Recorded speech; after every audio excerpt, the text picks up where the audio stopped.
Welcome, ladies and gentlemen, to the pioneers of the independent networks. The sun is shining on us. The blue skies are above us. The birds are chirping all around. That is because we are at the foot of the Blue Ridge Mountains in Waynesboro, Virginia, with me, Ricky Blues, your co-host Tim Walker, and our very special guest, continuing our look at his career, Rip, rest in peace, Sawyer. And there they are, and the fans go wild. The Cream Team, Diamond, Dave Casanova, and Rip, rest in peace, Sawyer. And they've got their name because, as I was told earlier, they are the cream of the crop. Dave delivers a knee left. He's just about to score. He makes the tag. Wow, look at the strength of Rip Sawyer. Slam on Johnny the Prince and Rip's on been hit Hollywood by adrenaline here. clothesline. And they both go down. Rip's got a hole in his trunks there. Look at him grab it. He grabbed Johnny Lawler by hair right As there. a reversal off the ropes, leapfrog goes over. Another leapfrog. Oh, now there's a double teaming if I've ever seen it. No. There's a How can you 3 stand for count. that double teaming, Earl Kirk? How can you, as a Republican, stand for that double teaming? Those were good tag team moves. They have a 5 That's count. the most... An attitude. That's right, and he's looking to do some business with it. Oh, man, right boy, did he clock him.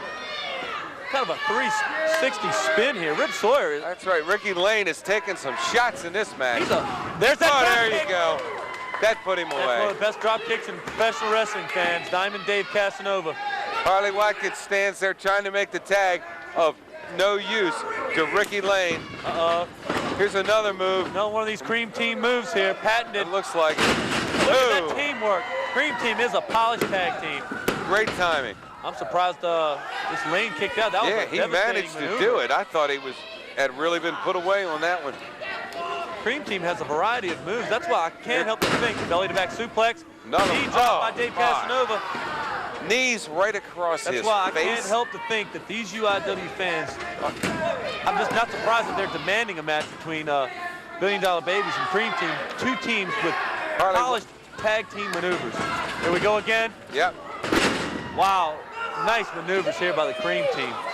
This Cream Team is a very, very good tag team.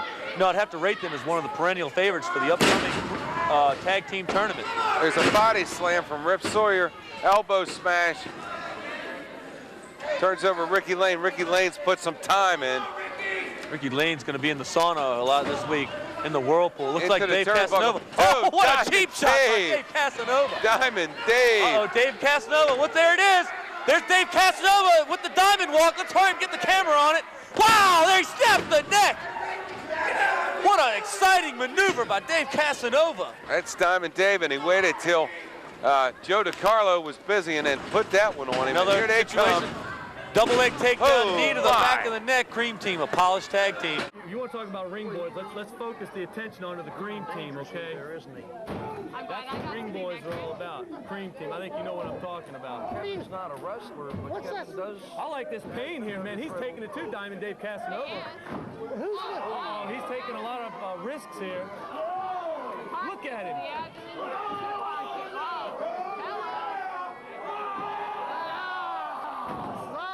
I wish I could get it right like that. I think Payne is going to be singing a duet with Pavarotti tonight after that. You know, I think Put it this way, Adrian, it'll probably be Alto.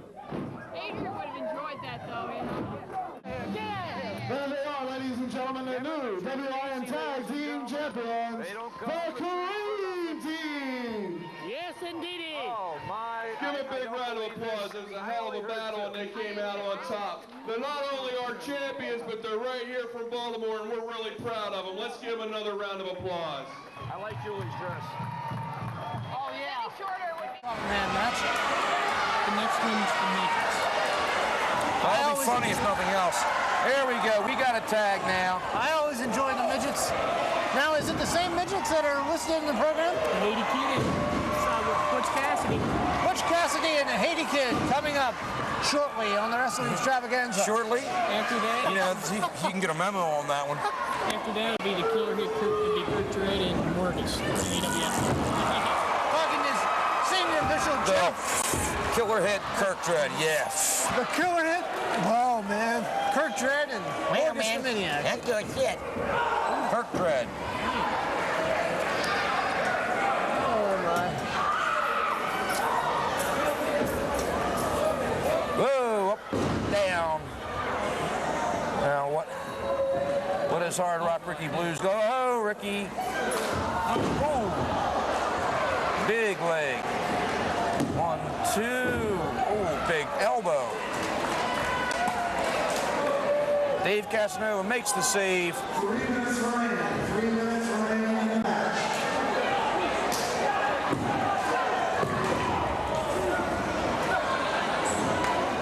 Do we have a time limit draw in the making here?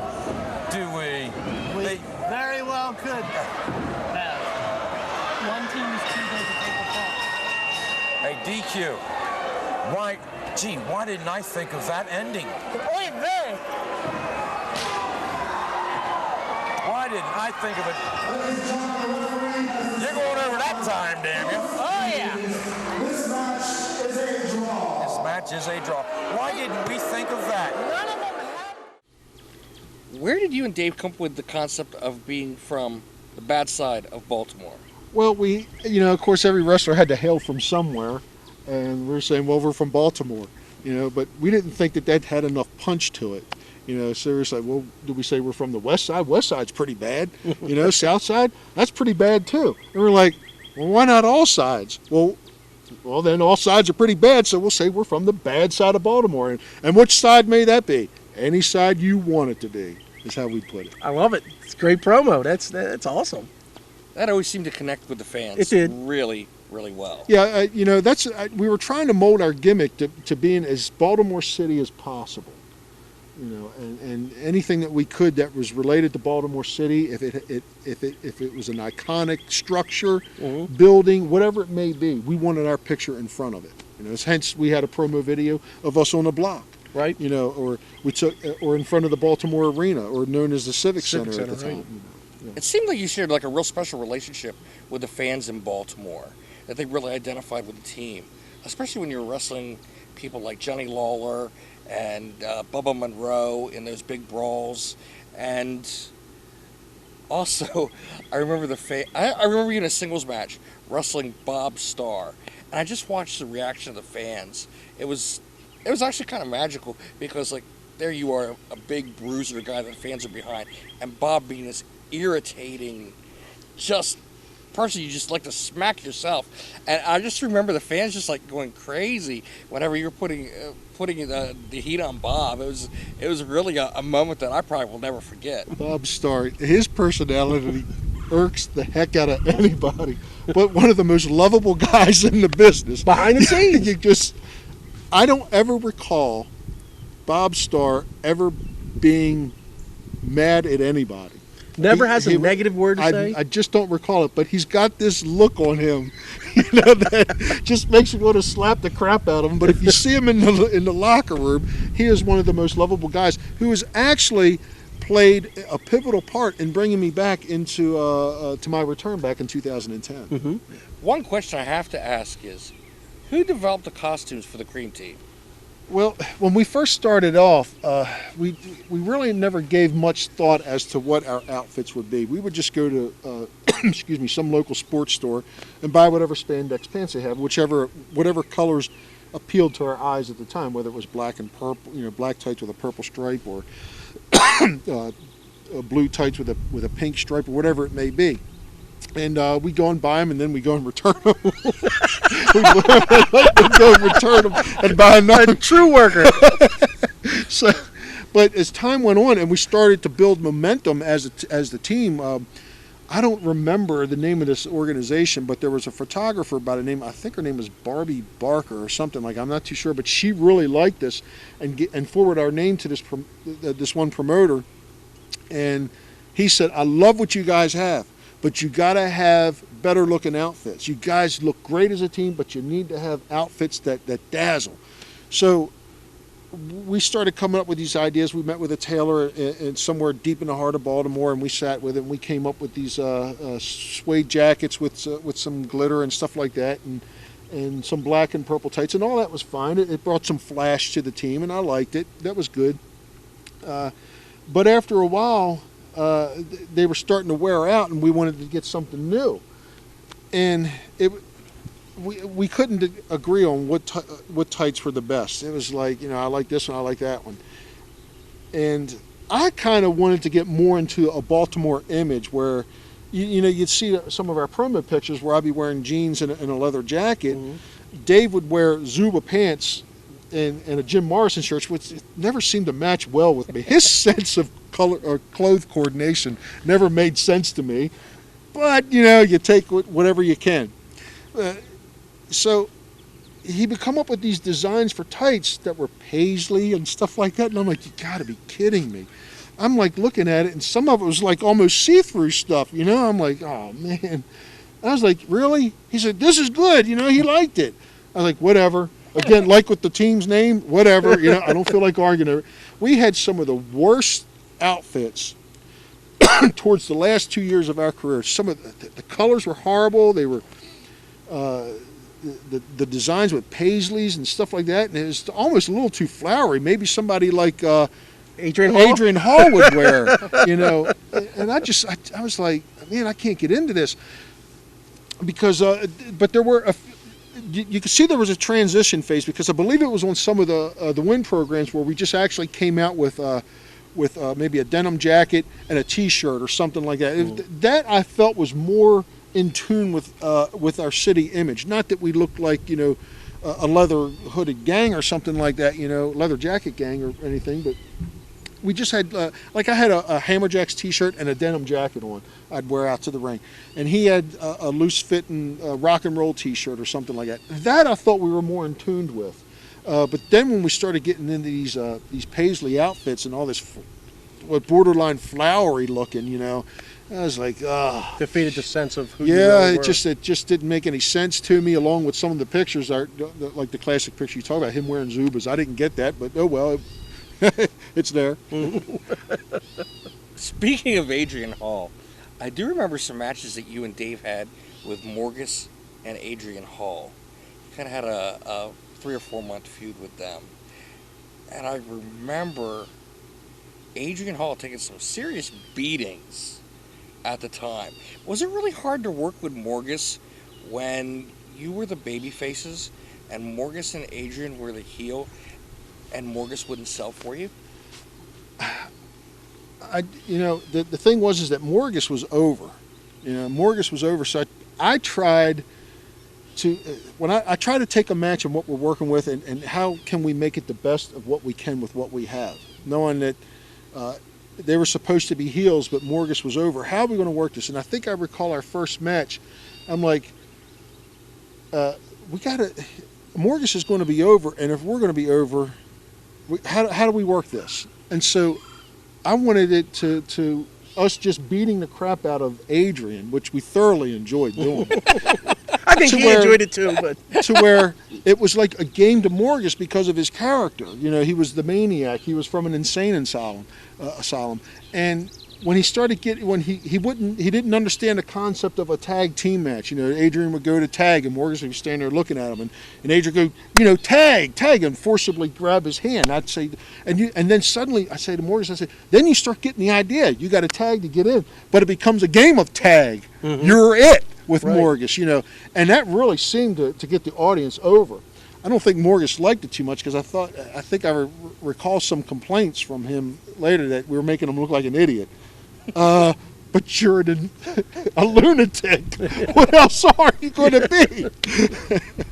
Morgus was the star of that show. Mm-hmm. See, it didn't matter about me, so to speak. What are we going to make the best out of that show? And having Morgus think it was a tag team match actually made him the star of the show. And I don't think he looked at it too much as that way. He looked at it as us making him look like an idiot. But he was really over that day. It was mm-hmm. Morgus was the centerpiece of that show. Mm-hmm. And that just shows your growth as a wrestler. When you say you started out and it was all more about you and the ego and the overinflated ego and that sort of thing, at that point in time, you weren't necessarily thinking of yourself. You were thinking of how to better the match and the card as a whole. Right. As your gift back to the people, really. Right. That's what we do as entertainers. I just remember the crowd just going nuts once they connected with Morgus on this is a game instead of an actual wrestling match. I do want to ask you a couple questions about, because you got I don't want to say a cup of tea in a couple places, but you had dark matches, You got invited to a bunch of different areas. Some of the dark match. Did you have a dark match in Philadelphia? Yes. Yeah. Tell us a little bit about that. How that came about. I'm not sure if I remember the name of the team that we went against, but I think one of them was the younger brother of one of the Road Warriors. I'm not too sure. Okay. I could be wrong. Like I said, my memory's foggy on a lot of things, but I do remember going to Philly for a dark match. For NWA at the time? It was WCW. For WCW? Yeah, and we met with Dusty Rhodes, who was booking the matches, you know, and we met with him, and he just basically introduced us to the guys that we were working, and it was in and out like that, you know, and all Dusty said was after the match was over, thank you, that was it. And I guess we didn't get the job, but nonetheless we had a dark match, you know. That was in Philadelphia Spectrum? Or probably. Or I can't would that have been the arena? The Civic Center. The Philadelphia Civic Center. I just remember the fans did not like us. Which is good, right? We didn't do anything. We just walked out. We figured, we looked at it this way. We didn't want to come out like we were, you know, the greatest tag team or anything like that. We just looked at it as they're watching us. Let's just walk out there and let's just do our match and leave. Look as professional as we can. Listen, we won't even try to work the audience up. As I recall, the other team that we were wrestling were heels, and that was their dark match too. And they went out there, they got introduced first, and we get out there, and I think our boos were a lot louder. Why? Because it said we were from the bad side of Baltimore. That's why we got booed. I would do it. What do you want to do in the future with the Wrestling Independent Network? Well, we hope that the promoters in this league get a tag team tournament together real soon. We would like nothing other than to win the tag team belts. We feel we earned our #1 contender spot in this league, and we feel it's time to give the fans a championship match. Yeah, what memories I have of Win, you know, like I said, I really think Ed Zahn and Julie Blanton and Jeff Capo really did the best that they could to have a legitimate independent promotion. Dave and I, when they went under, I actually remember our last match. It was in South Carolina, and we were wrestling this team, and this fella came back, and he was one of the guys we were wrestling. He goes, "Oh man, it's just going to be a privilege to wrestle the Cream team." And I'm like, "Who are you?" You know, and I didn't realize that we had, even though I felt that their egos were really overinflated, I still didn't realize how much of an impact we had. Mm-hmm. You know, that's kind of odd when you think about it. We had these big egos, but I didn't really see what impact it was. And he's just like, "Oh, this is going to be great and great, you know," and just really kept building us up. And we did the match, and as we were leaving, Dave started talking about a different gimmick and I was like, okay, this is the end of it.